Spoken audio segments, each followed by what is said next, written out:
कोपरगावची भन्नाट खाऊ गल्ली आता तुमच्या आवडीचे सर्व पदार्थ एकाच ठिकाणी, एकदम टेस्टी, एकदम फ्रेश। आता pizza, momos, ice cream, juice, pav bhaji, misal, cafe, dosa, dal bati, veg biryani, panipuri, Chinese सगळं एकाच ठिकाणी।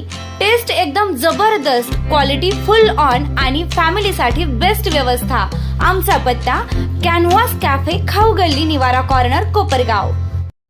कोपरगाव शहरातील गजबजलेल्या मेन रोडवरील मधु वाईन्स आणि जिओ मार्ट या दोन दुकानांमध्ये 10 एप्रिल रोजी मध्यरात्री झालेल्या धाडसी चोरी प्रकरणी आरोपीला जेरबंद करण्यात पोलिसांना मोठं यश मिळालं असून बीड एलसीबीच्या मदतीनं मुख्य आरोपीला अटक करण्यात आली आहे। आरोपीचं नाव रामनिवास गुप्ता असं असून त्याला ताब्यात घेतल्यानंतर कोपरगाव शहर पोलिसांनी शहरातून त्याची धिंड काढली।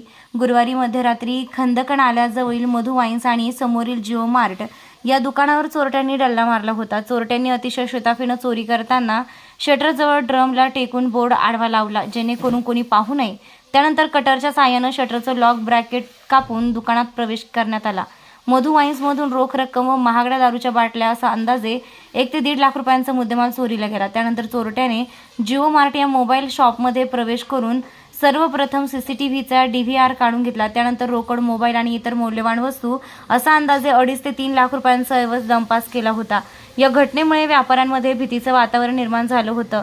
मुख्य रस्त्यांवरील दुकानेच सुरक्षित नसतील तर व्यापार कसा करायचा असा संतप्त सवाल व्यापाऱ्यांनी उपस्थित केला होता। या प्रकरणाचे गांभीर्य लक्षात घेता कोपरगाव शहर पोलीस ठाण्याचे पोलीस निरीक्षक रामकृष्ण कुंभार व त्यांच्या टीमनं या गुन्ह्याचा तपास वेगानं सुरू केला होता। दरम्यान माहिती मिळाली होती की बीड एलसीबीने सदरचा आरोपी अटक केला आहे। दरम्यान दुकानातील सीसीटीव्ही फुटेज आणि तांत्रिक तपासाच्या आधारे कोपरगाव शहर पोलिसांनी बीड एलसीबीच्या मदतीनं आरोपी रामनिवास मंजू गुप्ता राहणार कल्याण याला शिताफीनं अटक केली।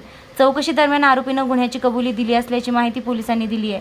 त्यानंतर पोलिसांनी आरोपीची कोपरगाव शहरातून धिंड गुन्हेगारांमध्ये दहशत निर्माण करण्याचा प्रयत्न केला। या प्रकरणाचा पुढील तपास कोपरगाव शहर पोलीस ठाण्याचे पोलीस निरीक्षक रामकृष्ण कुंभार यांच्या मार्गदर्शनाखाली पोलीस उपनिरीक्षक दीपक रोठे हे करीत आहेत। निर्भीड न्यूज, योगेश डोके, कोपरगाव।